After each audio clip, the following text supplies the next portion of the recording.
जय हिंद दोस्तों। तो आप सभी लोग बढ़िया होंगे। आप लोगों की आज पहली क्लास होने वाली वर्ल्ड ज्योग्राफी की। किसकी होगी? वर्ल्ड ज्योग्राफी की, जिसमें अपन पढ़ेंगे पृथ्वी की आंतरिक संरचना। किसके बारे में पढ़ेंगे? पृथ्वी की आंतरिक संरचना। आज हमारा टॉपिक क्या है? नॉर्मली यही है, पृथ्वी की आंतरिक संरचना कैसी है। आज हम जानेंगे कि पृथ्वी के अंदर उसके गर्भ में क्या है, क्या नहीं है। तो आज के इस चैप्टर के बारे में अपन आगे चलते हैं। तो मेरा नाम पता ही होगा, संजय राजपूत। तो आज आप लोगों को फर्स्ट क्लास दे रहा हूँ, जो वर्ल्ड ज्योग्राफी होने वाली है, पृथ्वी की आंतरिक संरचना। ठीक है, चलते आगे। हम बात करें पृथ्वी की आंतरिक संरचना, तो इसके बारे में जानेंगे। पहले पृथ्वी की बाह्य स्थलाकृतियां उसकी आंतरिक संरचना से घनिष्ठ संबंध रखती हैं। जो पृथ्वी की बाह्य स्थलाकृतियां हैं, जैसे तुमने अपनी पृथ्वी है, पृथ्वी के ऊपर क्या है? पर्वत, पहाड़, पठार, हिमालय, महासागर, ये सभी किसके ऊपर है? हिमालय वो पृथ्वी के ऊपर है। तो उसकी जो स्थलाकृतियां हैं, पृथ्वी की बाहरी स्थलाकृतियां, वो किससे घनिष्ठ संबंध रखती हैं? पृथ्वी की आंतरिक संरचना से क्या रखती हैं? घनिष्ठ संबंध रखती हैं। ठीक है, दूसरी बात करते हैं, पृथ्वी की आंतरिक संरचना का अध्ययन मुख्यतः भूगर्भ शास्त्र का विषय है। जो पृथ्वी है, पृथ्वी की आंतरिक संरचना का जो विषय है, वो किसका विषय है? पृथ्वी का आंतरिक संरचना का जो अध्ययन है, मुख्यतः किसका विषय है? भूगर्भ शास्त्र का विषय है। ठीक है, आगे चलते हैं। दूसरा लिखा, पृथ्वी का आंतरिक भाग कैसा? पृथ्वी का जो आंतरिक भाग है, ये वाला, वो मानव के लिए कैसा है? अदृश्य है। पृथ्वी का जो आंतरिक भाग है, वो मानव के लिए कैसा है? अदृश्य है। दूसरा, इसके संबंध में जानकारी प्राय अप्रत्यक्ष साधनों से ही प्राप्त हो सकती है। जैसे हम बात करते हैं, पृथ्वी की जो आंतरिक संरचना है, उसके बारे में जानकारी हमें किससे प्राप्त हो सकती है? प्राय अप्रत्यक्ष साधनों से प्राप्त हो सकती है। ठीक है, दूसरी बात करते हैं, पृथ्वी की आंतरिक संरचना के संबंध में संबंधित प्रमाण, या फिर ऐसे बात करेंगे, पृथ्वी की आंतरिक संरचना से संबंधित प्रमुख प्रमाण। तो पहला प्रमाण होता है अप्राकृतिक साधन। कौन सा? अप्राकृतिक साधन। इसे बोलते हैं इनडायरेक्ट सोर्स। क्या बोलते हैं? Indirect source. ठीक है, इसमें आता द्वारा घनत्व, दबाव, तापक्रम।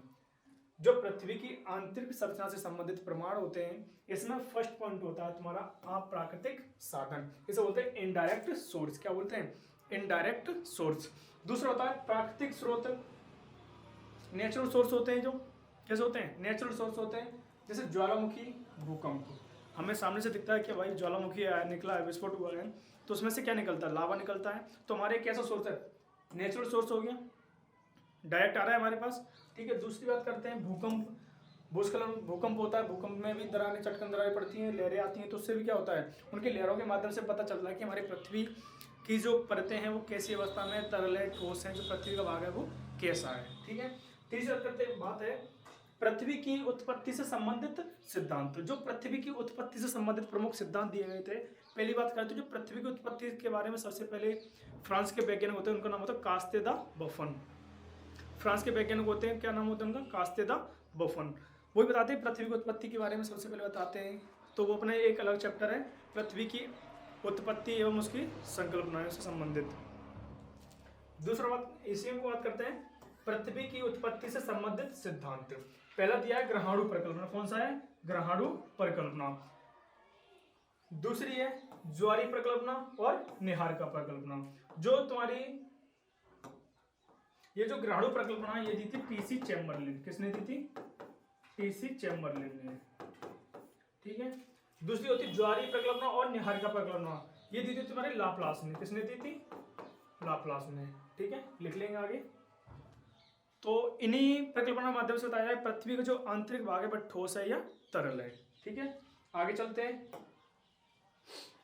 तो मैंने तो पहले बताया था पृथ्वी की जो आंतरिक संरचना से संबंधित प्रमुख प्रमाण दिए थे। तो पहला कौन सा था? प्राकृतिक साधन। प्राकृतिक साधन। दूसरा अप्राकृतिक साधन। अप्राकृतिक साधन, इनको यहां पे ऐसे भी लिखा मिलेगा तुम्हें, अप्रत्यक्ष स्रोत, प्रत्यक्ष स्रोत। ये कैसे लिखे मिलेंगे तुम्हें? प्रत्यक्ष स्रोत। और ये वाला तुम्हें कैसे मिलेगा? अप्रत्यक्ष स्रोत। अप्रत्यक्ष स्रोत। ठीक है, तो जो अपना कौन सा साधन है? अप्रत्यक्ष स्रोत। कौन सा सोर्स? अप्रत्यक्ष स्रोत। तो इसमें पहला नंबर मैंने लिखाया था पीछे चार्ट में, दबाव, दूसरा घनत्व, तीसरा तापमान। ये कैसे सोर्स है अपनी पृथ्वी की जानकारी के बारे में, आंतरिक संरचना के बारे में? अप्रत्यक्ष स्रोत है। तो इसमें पहले लिखा है, इसमें दिया घनत्व, कौन सा दिया है? घनत्व। तो डेंसिटी के बारे में जानेंगे। तो पृथ्वी का औसत घनत्व कितना है? 5.5 है। तो क्वेश्चन आएगा पृथ्वी का औसत घनत्व कितना है? तो बताइए 5.5 डेंसिटी है, ठीक है। क्रस्ट का घनत्व कितना है? 3.0। जो तुम्हारी क्रस्ट है, क्रस्ट इसे हिंदी में बोलते हैं भूपर्पटी। क्या बोलते हैं? भूपर्पटी। तो भूपर्पटी का घनत्व कितना है? 3.0। आगे चलें। पृथ्वी की कोर का घनत्व ऊपरी क्रस्ट के घनत्व से कई गुना अधिक है। इसमें दिया है, बता रहा है कि पृथ्वी की जो कोर है, जो अपनी पृथ्वी है, पृथ्वी की जो कोर है उसका घनत्व ऊपरी क्रस्ट से कई गुना अधिक है। जो ऊपरी भाग है इसका, इससे कई गुना अधिक है। लोहे का घनत्व कितना होता है? 8, लगभग में 8। क्वेश्चन आएगा लोहे का घनत्व कितना होता है? तुम कितना बताओगे? 8। कौन से पे लगाओगे? 8 पे, ठीक है। बात करते हैं पृथ्वी की कोर का घनत्व 13.6 सर्वाधिक है। पृथ्वी की कोर का घनत्व कितना है? 13.6, ठीक है। आगे चलते हैं। अगला आता है तुम्हारा अप्रत्यक्ष स्रोत का आता है तापमान। इसको इंग्लिश में बोलते हैं टेम्परेचर। क्या बोलते हैं? टेम्परेचर। तो टेम्परेचर में पहला क्वेश्चन बात करते हैं अपन। पहला पॉइंट दिया हुआ है, प्रत्येक 32 मीटर की गहराई पर, जैसे हम पृथ्वी के नीचे 32 मीटर की गहराई में जाएंगे तो उसमें तापमान 1 डिग्री सेल्सियस की वृद्धि होती है। पृथ्वी के नीचे हम 32 डिग्री सेल्सियस जाएंगे, कितना? 32 मीटर। कितना जाएंगे? 32 मीटर। तो कितना तापमान बढ़ेगा? 1 डिग्री सेल्सियस बढ़ता है। आगे चलते दूसरा पॉइंट, बढ़ती गहराई के साथ तापमान की वृद्धि दर में गिरावट आती है। जैसे जैसे हम पृथ्वी के अंदर जाएंगे, गहराई बढ़ जाए तो उसके तापमान वृद्धि में क्या होगी? गिरावट आती है। तीसरा पॉइंट, 300 किलोमीटर की गहराई पर प्रत्येक किलोमीटर पर 12 डिग्री सेल्सियस की वृद्धि होती है। जैसे 100 किलोमीटर की गहराई पे जाएंगे तो प्रत्येक किलोमीटर पर कितने डिग्री सेल्सियस की वृद्धि होगी? 12 डिग्री सेल्सियस की। तो क्वेश्चन आएगा 100 किलोमीटर गहराई पर जाने पर प्रत्येक किलोमीटर पर कितने डिग्री तापमान या टेम्परेचर की वृद्धि होती है? तो 12 डिग्री सेल्सियस की। आगे चलते 300 किलोमीटर की गहराई पर प्रत्येक किलोमीटर पर कितना होता है?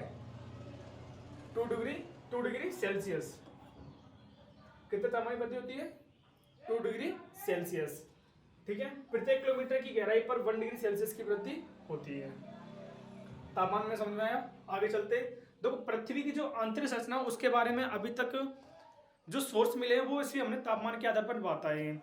जो पृथ्वी की अभी तक खुदाई हुई है 12 किलोमीटर तक हुई है। कितनी तक हुई है? 12 किलोमीटर तक, ठीक है। आगे चलते हैं दूसरी लाइन। अब आता है दबाव। क्या आता है? दबाव। इसे बोलते हैं प्रेशर। क्या बोलते हैं? प्रेशर। कोर के अधिक घनत्व के संबंध में चट्टानों के भार और दबाव के संदर्भ में लिया जाता है। जो प्रेशर होता है उसकी बात कर रहा है। दबाव बढ़ने से घनत्व बढ़ता है, किंतु प्रत्येक चट्टान की दबाव सहने की अपनी एक सीमा होती है। जो दबाव बढ़ता है उसकी क्या बता रहा है? वो एक सीमा होती है। दबाव बढ़ता है तो क्या बढ़ता है? तुम्हारा डेंसिटी बढ़ती है। जैसे प्रेशर बढ़ेगा तो तुम्हारी क्या बढ़ेगी? डेंसिटी। से बोलते हैं घनत्व, ठीक है। तो ये तुम्हारे कौन से सोर्स थे? अप्रत्यक्ष। कैसे थे? अप्रत्यक्ष स्रोत। ये कौन से सोर्स है तुम्हारे? अप्रत्यक्ष स्रोत। इनके बारे में हमने अनुमान लगाया, बताया इनके बारे, ठीक है। अब बात करते हैं पृथ्वी की उत्पत्ति से संबंधित सिद्धांत के साक्ष्य। देखो, जो मैं बताया था, पृथ्वी की जो आंतरिक संरचना से संबंधित प्रमाण दिए गए हैं वो 3 परिणाम है। कितने प्रमाण है? 3। तो पहला बताया था मैंने तुम्हें, अपन पहला कौन सा कर चुके हैं? अप्रत्यक्ष स्रोत। कौन सा कर चुके हैं? अप्रत्यक्ष स्रोत। दूसरा कौन सा करेंगे अपन? पृथ्वी की उत्पत्ति से संबंधित सिद्धांत। कौन सा करेंगे अपन? दूसरा पृथ्वी की उत्पत्ति से संबंधित सिद्धांत के साक्ष्य। तीसरा कौन सा करेंगे अपन? प्रत्यक्ष स्रोत। कौन सा करेंगे? प्रत्यक्ष स्रोत। ये तीनों टॉपिक पढ़ेंगे, ठीक है। तो जिसमें आप अपना कौन सा पढ़ रहे हैं? पृथ्वी की उत्पत्ति से संबंधित सिद्धांत के साक्ष्य के बारे में पढ़ेंगे। तो इसमें लिया पहला नंबर दिया गया है ग्रहाणु, सॉरी यहाँ पे गलती हो गया, ग्रहाणु प्रकल्पना, जहां पृथ्वी के आंतरिक कोर को ठोस मानती है। क्वेश्चन आता है किस प्रकल्पना के माध्यम से पृथ्वी के आंतरिक भाग को ठोस माना गया? तो कौन सी प्रकल्पना है? ग्रहाणु प्रकल्पना। ग्रहाणु प्रकल्पना ने, जो ग्रहाणु प्रकल्पना है उसने पृथ्वी के आंतरिक भाग को कैसा माना है? ठोस। कैसा माना है? ठोस। यहां तक बात क्लियर। दूसरी बात करते हैं, ज्वारी परिकल्पना एवं निहारिका परिकल्पना में पृथ्वी के केंद्र को कैसा माना है? तरल। सीधी सी बात ये है, जो ग्राणु परिकल्पना होती है वो पृथ्वी के आंतरिक भाग को कैसा मानती है? ठोस। और जो ज्वारी परिकल्पना होती है एवं निहारिका परिकल्पना होती है, ये पृथ्वी के केंद्र को या पृथ्वी के कोर को कैसा मानती है? तरल। कैसा मानती है? तरल, लिक्विड फॉर्म में मानती है। कैसे फॉर्म में? लिक्विड फॉर्म में। तो यहाँ से पता चलता है कि पृथ्वी का जो भाग है, जो पृथ्वी का जो कोर है, जो आंतरिक भाग है, वो किस अवस्था में है? तरल और ठोस अवस्था में। तो किन के माध्यम से? ठोस किसके माध्यम से? ग्राणु प्रकल्पना। और दूसरी ज्वारी प्रकल्पना के माध्यम से क्या है? तरल। एवं निहारिका प्रकल्पना के माध्यम से कैसा है? तरल। बात क्लियर? अब आगे बात करते हैं। अब बात करते हैं डायरेक्ट सोर्स। किसकी बात करेंगे? Direct source. डायरेक्ट सोर्स में तुम्हारा होता है प्रत्यक्ष साधन। क्या बात करेंगे इसका? प्रत्यक्ष साधन या प्रत्यक्ष स्रोत। किसकी बात करेंगे? प्रत्यक्ष स्रोत। प्रत्यक्ष स्रोत में तुम्हारा पहला आता है ज्वालामुखी, दूसरा होता है भूकंप। प्रत्यक्ष स्रोत में तुम्हारा क्या होता है? ज्वालामुखी, दूसरा होता है भूकंप। तो ज्वालामुखी पहला पॉइंट नोट करेंगे सभी लोग साथ में। जैसे बात करेंगे ज्वालामुखी उद्गार से निकलने वाला तत्व और तरल मैग्मा के आधार पर यह स्पष्ट होता है। क्या लिखा है? ज्वालामुखी उद्गार से निकलने वाला तत्व व तरल मैग्मा के आधार पर यह स्पष्ट होता है कि पृथ्वी की गहराई में कहीं ना कहीं ऐसी परत अवश्य जो तरल अवस्था में है। देखो ज्वालामुखी विस्फोट होता है तो ज्वालामुखी विस्फोट से क्या निकलता है? लावा निकलता है। तो हम लावा से अनुमान लगाते हैं कि पृथ्वी की जो आंतरिक भाग है उसमें कहीं ना कहीं एक ऐसी परत है जिसमें क्या है? लावा भरा हुआ है। तो इसमें यह बताया गया है। तो ये कैसा सोर्स हुआ अपने लिए? प्रत्यक्ष स्रोत, क्योंकि हमें ज्वालामुखी साफ दिखता है कि भाई ज्वालामुखी से क्या निकल रहा है? लावा निकल रहा है। लो ज्वालामुखी से क्या निकल रहा है? लावा निकल रहा है। बात समझ रहे हो? तो ये कैसा सोर्स हो गया? डायरेक्ट सोर्स हो गया। ठीक है। दूसरी बात करते हैं भूकंप। दूसरा पॉइंट कौन सा आया? भूकंप। ये कैसा सोर्स हुआ तुम्हारा? प्रत्यक्ष सोर्स। बस यही याद रखना है। ठीक है। दूसरी बात, भूकंप की लहरें भूकंप केंद्र से चलकर अधिकेंद्र पर जाती हैं। जो भूकंप की लहरें होती हैं वो कहां से चलती हैं? भूकंप केंद्र से चलकर कहां जाती हैं? अधिकेंद्र पर जाती हैं। वहां से दिशाओं में चलती हैं। वहां से वो अपनी अपनी दिशाओं में चलती हैं। पृथ्वी के भिन्न भिन्न भागों में घनत्व के अंतर के कारण पीएस तरंगे जो कोर से होती हुई पुनः धरातल पृष्ठ पर पहुंचती हैं। किस पर पहुंचती हैं? धरातल पृष्ठ पर पहुंचती हैं। देखो भूकंप की 3 लेयर होती हैं, पी वेव्स, एस वेव्स और एल वेव्स। ये 2-3 वेव्स होती हैं, जिसमें जो पी वेव्स होती हैं और एल वेव्स होती हैं जो कोर से होती हुई वो कहां पर पहुंचती हैं? धरातल पर पहुंचती हैं। कहां से पहुंचती हैं? धरातल पर पहुंचती हैं। किसके घनत्व किसके कारण पहुंचती हैं? घनत्व में अंतर के कारण। ठीक है। तो इन सब में पता चलता है पृथ्वी की जो आंतरिक भाग है वो कैसा है, ठोस या तरल। जब अपना चैप्टर आएगा भूकंप उसमें अपन अच्छे से पढ़ेंगे पूरा चैप्टर। ठीक है। अभी तो बस पृथ्वी की आंतरिक संरचना के बारे में बेसिक जानकारी अपन कर रहे हैं। अब बात करते हैं पृथ्वी की आंतरिक संरचना से संबंधित प्रमुख जो मेन टॉपिक होता है वो है। तो यहाँ पे बात करेंगे जो पृथ्वी की आंतरिक संरचना है उसको 3 भागों में बांटा गया। कितने भागों में बांटा गया? 3। Crust, mental, core. अब ये बात करेंगे क्रस्ट, मेंटल, कोर को 3 भागों में बांटा किसने? तो पहली बात करते हैं international union of geodesy and geophysics. इसे बोलते हैं अंतरराष्ट्रीय भूमिति भूभौतिकी संघ। तो पृथ्वी की आंतरिक संरचना को 3 भागों में अंतरराष्ट्रीय भूमिति भूभौतिकी संघ के द्वारा 3 भागों में बांटा गया है। तो वो 3 परत कौन कौन सी होती है तुम्हारी? पहली होती है क्रस्ट, CRUST। दूसरी होती है मेंटल। दूसरी कौन सी होती है? मेंटल। तीसरी होती है कोर। तीसरी कौन सी होती है? कोर। तो क्वेश्चन आता है पृथ्वी की आंतरिक संरचना को 3 भागों में किसने बांटा? तो शॉर्ट में कह सकते हैं IUGG ने। किसने? IUGG ने। इसका मुख्यालय जर्मनी में। कहां पर है? जर्मनी में। इसका मुख्यालय कहां पर है? जर्मनी में। आगे चलते हैं। IUGG के शोध के अनुसार पृथ्वी के आंतरिक भागों को 3 बृहद मंडलों में व्यक्त किया गया है। तो वो तुम्हारे कौन कौन से? पहला क्रस्ट, दूसरा मेंटल, तीसरा कोर। यहाँ तक बात क्लियर। जो पृथ्वी है, पृथ्वी की जो 3 परतें हैं उसमें पहला कौन सा है? Crust, mental, core. कौन सा है? Crust, mental, core. आगे चलें, अब इसको आगे समझाएंगे पूरा आगे वाले चैप्टर में, ठीक है। अब बात करते हैं क्रस्ट, किसकी बात करेंगे? पहली परत कौन सी थी अपनी? क्रस्ट। पहली परत कौन सी थी सर? क्रस्ट। पहली परत कौन सी थी? क्रस्ट। पहली परत कौन सी थी? क्रस्ट थी, ठीक है। पहली परत कौन सी थी अपनी? क्रस्ट। तो अब बात करें क्रस्ट के बारे में। क्रस्ट होती है जिसकी औसत मोटाई कितनी है? 30 किलोमीटर। जिस भाग पर अपन रहते हैं पृथ्वी के, वो कौन सी होती है? क्रस्ट होती है, ठीक है। अपन पृथ्वी कौन से भाग पर रहते हैं? क्रस्ट पर रहते हैं। कोई कोर में तो नहीं रहता, कोई नहीं रहता।